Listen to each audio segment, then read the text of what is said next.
Hey YouTubers, long time no see, and I would like to apologize for my absenteeism. I have had so much work.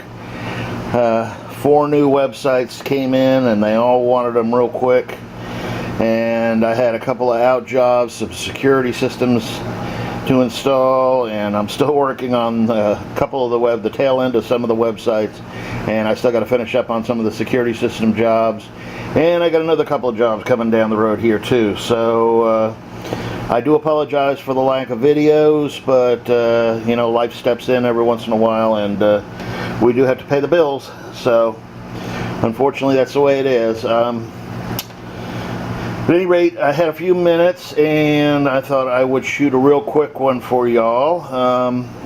This is the 55 as it stands right now, and as you can tell, it is taking a little bit of the brunt of me working long hours because I haven't had much time to do any real serious maintenance on it. I'm doing the water changes and the necessary maintenance, but as far as the trimmings and all that, things are getting a bit overgrown and need to be trimmed up somewhat.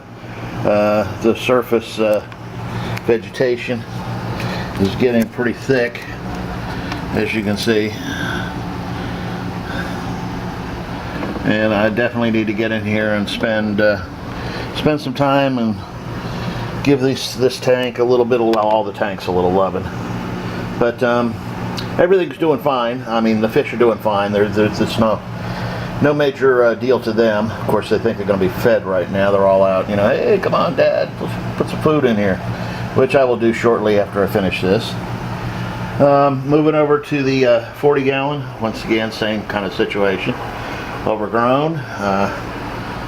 Look at that S rippings. It's just, it's like jungle S rippings. Angels still have not spawned for me, unfortunately. Of course, didn't expect anything really miraculous to happen while I was busy working and doing all the other stuff that needed to be done.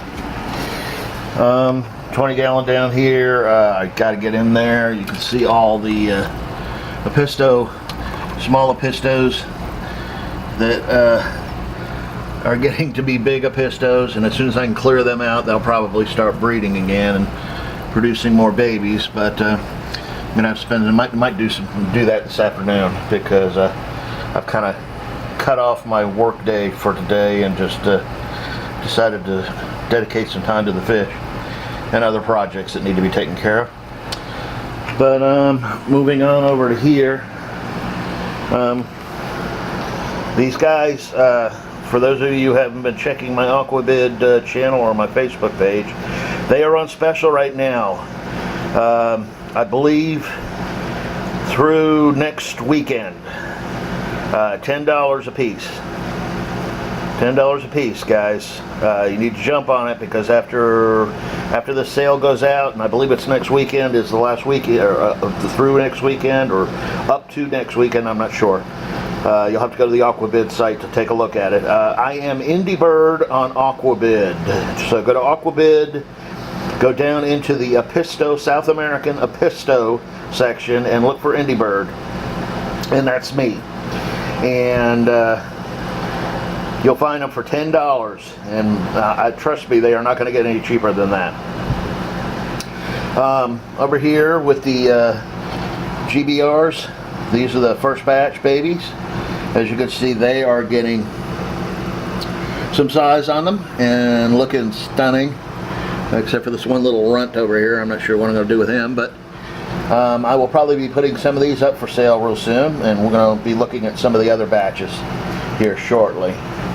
So, but that's the oldest, that's the first batch, or whatever, or the first surviving batch that has come to this stage. Down there is Mom and Dad. One of them is out. Yeah, they're both out saying, hey, feed us, feed us. Everybody's hungry. Over here is the what started off as the native tank and has evolved into the throw all your extra stuff in here, and it needs a lot of love in itself. That's probably going to be a this fall project. I'm going to probably rip into this and redo it completely. So That's where that there. Okay, this is the last 3 and 2 runt angelfish, koi angelfish, that I'm hanging on to. No, they are not for sale, so don't ask. I'm hanging on to them as possible breeders. So that's the way it is. Over here is the second big batch of GBRs, and you can see they're doing quite well. I just started feeding them a little while ago, and they're still waiting for more food. They are ravenous at this age, and that's okay, because I want to grow them out as quick as possible. So let's see them attack some NLF or NLS, New Life Spectrum. It's the fry food. They go nuts for it. And finally, over in here, if you look in the back, and let's see if I can zoom in.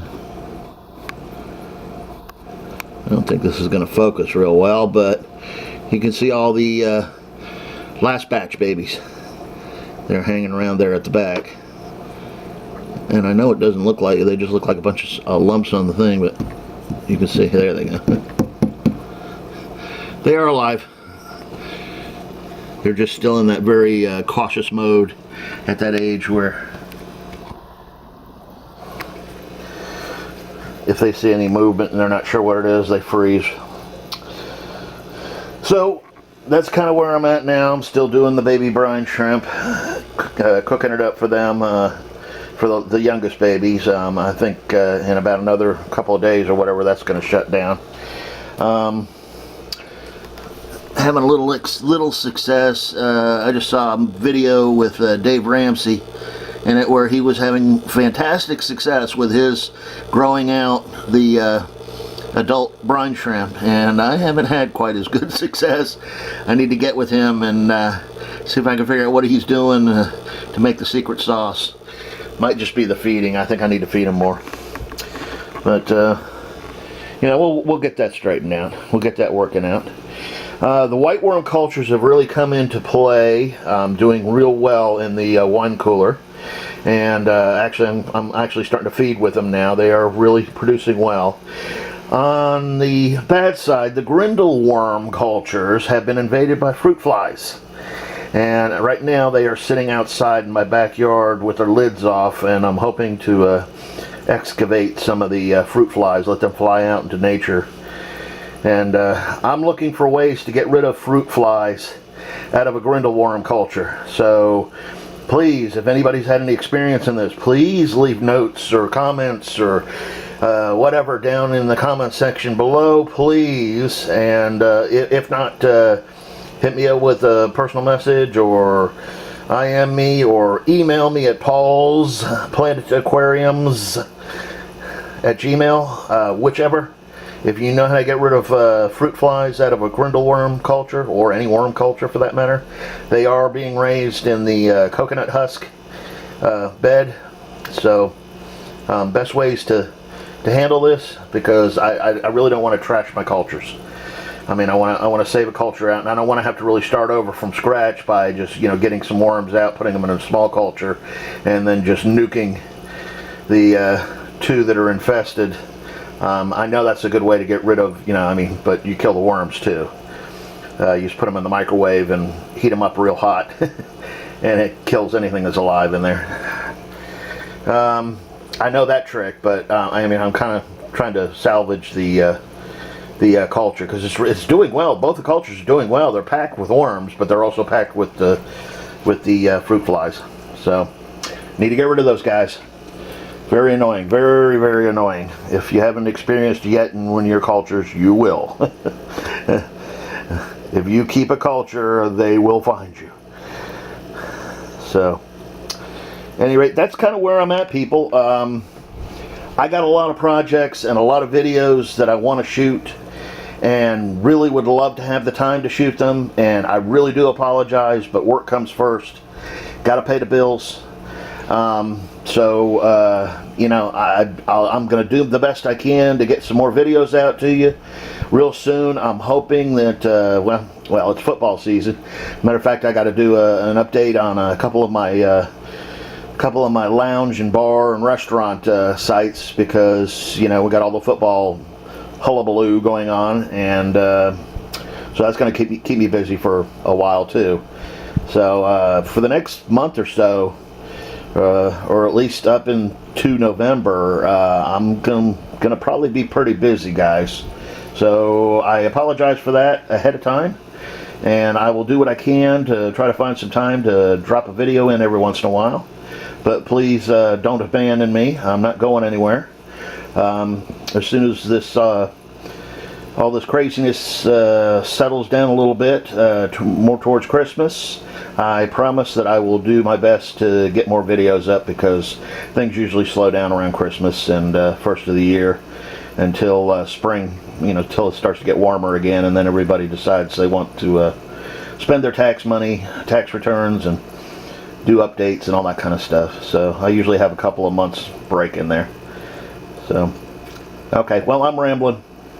Happy Sunday to everybody. End of the weekend, I know, but hope everybody enjoys it. We got the eclipse coming up tomorrow, and I hope everybody is careful about how you view your eclipse. Make sure if you got the glasses, make sure they are the proper glasses, not the counterfeit ones that are going to burn your eyeballs when you try to look at the sun.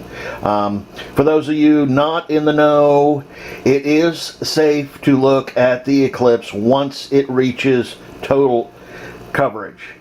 So once the moon completely covers it and you got just the big, I think they call it the halo ring or the diamond ring or whatever, you can turn around and look at it. It is safe to look at it that way. You only need the glasses during the actual covering of when you see the moon coming across the surface of the sun. That is the only time you need to have those glasses to look up at it. Otherwise, you don't have to. You can Google ways to see the eclipse without looking at it, and you'll find all kinds of little projects you can do with your family, and you know, you can put up these little cardboard things or whatever where you face them towards the sun, and you'll see the actual like images of the moon coming across the sun on the white cardboard or whatever. We did it when we were kids at school. But yeah, there's lots of ways to do it without, but you don't want to blind yourself. Really, people, don't look at the thing unless you know you got the proper set of glasses on. You can look at it once it reaches total coverage, or totality. When it is during totality, you can look at it. You can turn around and look at it. You can take pictures of it. You can do all kinds of stuff. But as long as it is being covered or uncovering, you need to have the special glasses or special protection as far as your eyes are concerned. And I wouldn't advise like taking your cell phones and trying to take any pictures of it while it's doing it either, or a video of it while it's doing it, because you may burn out the sensor in the phone. It is very possible you could burn out the sensor. You know, some of you might do it and get away with it and say, oh, I don't know what I'm talking about, but believe me, that's some serious UV light coming out when that moon starts to cover the sun, because it focuses and lenses and redirects the sun in certain ways that if it hits your sensor on your camera or your phone camera or whatever like that a certain way, man, it's going to toast it. Trust me, I know. So anyways, once again, everybody have a great weekend, and we will see you soon.